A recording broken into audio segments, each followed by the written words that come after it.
जब उत्सव लोकतंत्र का हो तो हम जैसी महिला कार्यकर्ताएं इस अभिलाषा को व्यक्त करती हैं कि वोट भी अगर पहला पड़े तो प्रदेश की महिला का ही वोट पड़े, ताकि इस मंगल कार्य में बहनों का आशीर्वाद भारतीय जनता पार्टी को मिले।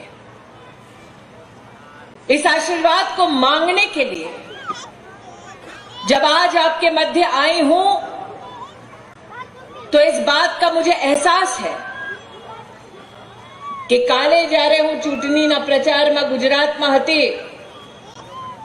त्यारे मैं एक व्यक्ति माटे एक वाक्य कह્યું હતું, चाणू चाण पानी नु पानी થઈ જશે।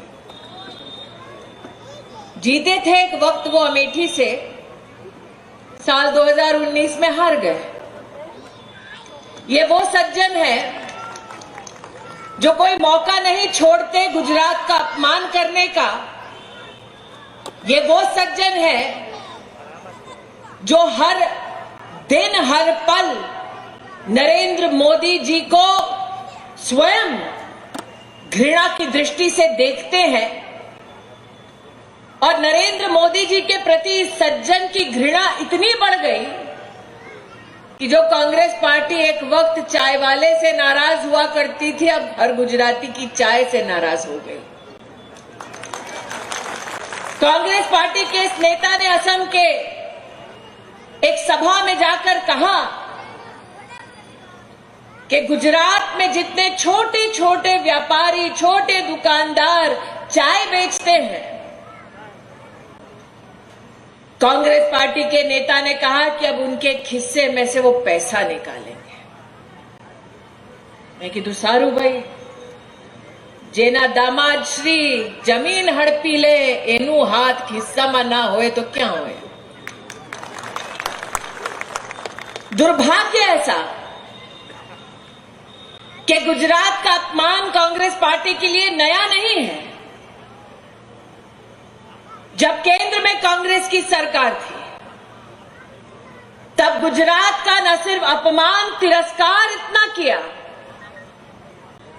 कि आज मैं आंकड़ों के आधार पर कह सकती हूं कि फाइनेंस कमीशन का ग्रांट केंद्र की कांग्रेस सरकार ने मात्र 6,700 करोड़ के आसपास दिया, और जब से नरेंद्र भाई की सरकार बनी है केंद्र में, साल 2014 से लेकर अब तक 25,000 करोड़ रुपया गुजरात के लिए, गुजरात के विकास के लिए भारत सरकार ने भेजा।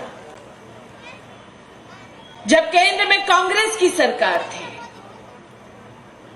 तब कांग्रेस की सरकार ने मां नर्मदा का जल, मां नर्मदा का आशीर्वाद गुजरात के परिवारों तक न पहुंचे, इसके लिए गुजरात की तब की सरकार का विरोध किया था। अचंभित थी गुजरात की जनता। पानी माटे पण कांग्रेस पार्टी ना पाड़े छे, लेकिन नरेंद्र मोदी जी के तप का ये फल है। भारतीय जनता पार्टी की सरकार के कार्यों की वजह से आज मां नर्मदा का जल, मां नर्मदा का आशीर्वाद हर उस गांव, हर उस परिवार तक पहुंचता है जिससे उनको कांग्रेस पार्टी ने वंचित रखा। आश्चर्य देश को तब भी हुआ जब नरेंद्र भाई ने कहा कि सरदार वल्लभ भाई पटेल जी ने एक ध्वज, एक संविधान के नीचे देश को जोड़ा, तो आए अब सरदार वल्लभ भाई पटेल की स्मृति में गुजरात में एक भव्य स्टैच्यू ऑफ यूनिटी का हम निर्माण करें। हर गुजराती का यह गौरव है कि सरदार वल्लभ भाई पटेल ने राष्ट्र हित में कितनी बड़ी भूमिका निभाई, और पूरी गुजरात की जनता ने वंदन करते हुए कहा कि आओ हर गांव से हम मिट्टी, हर गांव से लोहे का एक टुकड़ा हम सरदार साहब की प्रतिमा को बनाने के लिए अपनी ओर से अर्पित करें। तब भी विरोध अगर किसी ने किया तो कांग्रेस पार्टी ने किया। वो परिवार कभी नहीं चाहता कि गांधी खानदान छोड़कर देश को बनाने में अगर किसी ने भूमिका निभाई हो तो उसका महिमा मंडन हो, उसका गौरव गान हो। इसलिए आज जब आपके मध्य आई हूं, तब आपसे विनती करने आई हूं कि उस कांग्रेस पार्टी को आप अपनाने की गलती ना करें जिन लोगों ने सत्ता में रहकर गुजरात को विकास से वंचित रखा। कोरोना की महामारी के बाद आज आपके सम्मुख में प्रस्तुत हुई। जब कोविड ने देश में दस्तक दी थी, तब 130 करोड़ के इस देश में गरीब कैसे इस महामारी से जूझेगा, इसकी चर्चा, इसकी चिंता पूरे विश्व में हुई थी। तमाम हिंदुस्तानी से अगर कोई पूछता तो वो कहता, चिंता नहीं करो, हमारा वड़ा प्रधान नरेंद्र मोदी छे, हमने कही ना था। और देश के प्रधानमंत्री ने 80 करोड़ नागरिकों को 8 महीने तक मुफ्त का राशन दिलवाया।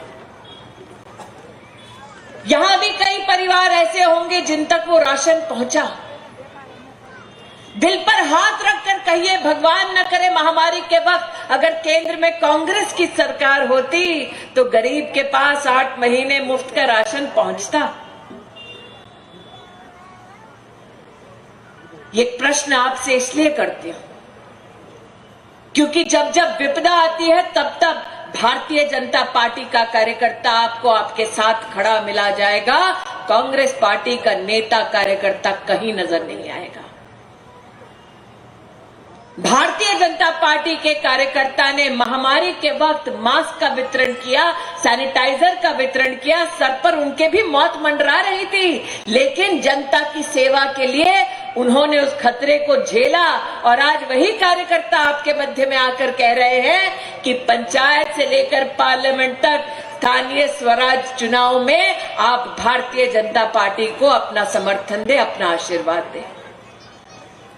सिर्फ महामारी क्यों, याद है जब बाढ़ आई थी तो गुजरात में क्या नजारा देखा था।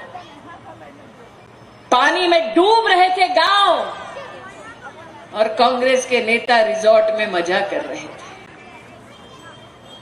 पानी में लोग संघर्ष कर रहे थे, भारतीय जनता पार्टी के धारासभ्य, नेता, कार्यकर्ता जनता के मध्य में जाकर जनता की मदद कर रहे थे। जो कांग्रेस पार्टी बाढ़ में साथ न दे, महामारी में चिंता न करे, उनसे विकास की अपेक्षा करना सरासर गलत है। विकास अगर चाहिए तो भारतीय जनता पार्टी के साथ आइए। आज ये निवेदन आपके मध्य में लेकर आई। विकास को जब एक महिला परिभाषित करती है तो उस महिला के लिए विकास की परिभाषा क्या है? साल 2014 में अगर देश की महिलाओं का बैंक का खाता देखते आप तो मात्र 25 से 28% महिलाओं के पास बैंक का खाता था। ત્યારે નરેન્દ્રભાઈએ કહ્યું હતું કે આ અમે જનધન યોજનાના માધ્યમથી દેશની બહેનો માટે બેંકનું અકાઉન્ટ ખોલીએ। आज भारतीय जनता पार्टी का कार्यकर्ता गौरवान्वित है कि देश के 40 करोड़ हिंदुस्तानियों के लिए पहली बार जीवन में बैंक का किसी ने खाता खुलवाया तो नरेंद्र भाई ने खुलवाया। 22 करोड़ बहनों के जीवन में पहली बार बैंक का खाता खुला और कोविड की महामारी में नरेंद्र भाई की वजह से भारत की तिजोरी से उन 22 करोड़ गरीब महिलाओं के खाते में 30,000 करोड़ रुपया दिया गया।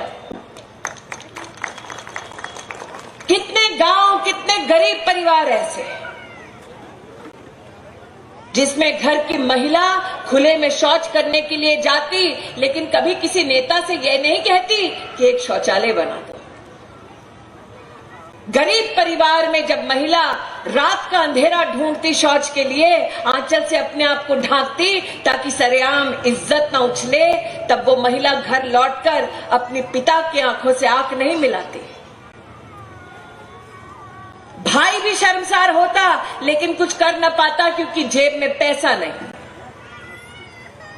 नरेंद्र भाई जब बड़ा प्रधान बने तब उन्होंने राष्ट्र में आह्वान किया कि आए अगर महिला का सम्मान करना है तो कम से कम गरीब महिला के लिए उस घर में एक टॉयलेट तो बनाए। 6 साल में 10 करोड़ परिवारों को जीवन में पहली बार टॉयलेट मिला। ये वो नहीं समझेंगे कांग्रेस के नेता जो सोने का चम्मच मुंह में लेकर पैदा हुए थे। ये वो समझेंगे जिन्होंने जीवन में संघर्ष किया है और जानते हैं कि टॉयलेट जैसी मूलभूत सुविधा उनके परिवार के लिए कितनी जरूरत है। कितने परिवार ऐसे हैं जितला वडीलो यहां बैठा है, घर परिवार में अगर कोई बीमार हो जाए, परिवार गरीब हो, तो सबसे बड़ी चिंता यह होती थी कि दवाई का पैसा कहां से आएगा। घर में बूढ़ी मां कभी भी बेटे को, बहू को, बेटी को यह नहीं बताती थी कि तबीयत खराब है। ज्यादा से ज्यादा बहन ने कहती थी क्रोसिन खाई ले, कई वांधो नहीं,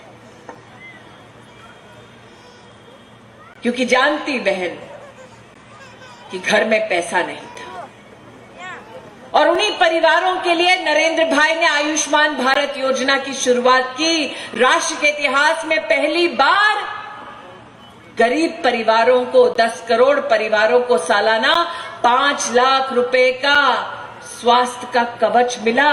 देश के 24,000 अस्पतालों में चले जाएं, 5 लाख रुपए की व्यवस्था गरीब परिवारों के लिए अगर किसी ने करवाई, 1200 बीमारियों के लिए तो नरेंद्र भाई ने करवाई, कांग्रेस पार्टी ने नहीं कराई। कितने परिवार ऐसे दवा लेने के लिए पैसे ना हो, इस चिंता को दूर करने के लिए जन औषधि केंद्र खोले गए देश भर में 7,000, ताकि दवा कम दाम पर मिले। आज तक जन औषधि केंद्र की वजह से सालाना गरीब परिवारों का साल का 3,600 करोड़ रुपया बचता है। ये बातें उस राहुल गांधी और कांग्रेस पार्टी को समझ नहीं आएंगी, जिन लोगों ने कभी भी गरीब और मध्यम वर्गीय परिवारों की चिंता नहीं की। ये बातें उस व्यक्ति को समझ आएगी जिन्होंने अपने जीवन का संघर्ष गुजरात के एक साधारण गांव में गरीब परिवार में जन्म लेकर जीवन में अपने पुरुषार्थ से गुजरात का आशीर्वाद पाके न सिर्फ मुख्यमंत्री के रूप में बल्कि अब देश के प्रधान सेवक के रूप में आपको सेवा दी है। એટલે અંજલિ ભાભીને હું કહેવા ઈચ્છું છું કે આપ સૌની વચ્ચે આવીને મને ખાતરી છે કે 21 તારીખને આપ સૌ વિકાસ માટે આપનો વોટ આપવા આવીશો। આ સ્થાનીય સ્વરાજ ચૂંટણીમાં આપ સૌ ભારતીય जनता पार्टी અને પ્રગતિને વિકાસને આપનો વોટ આપશો। आज आप સૌની વચ્ચે નિવેદન આપી હું મારી વાણીને વિરામ આપું છું। જય હિન્દ, જય ભારત।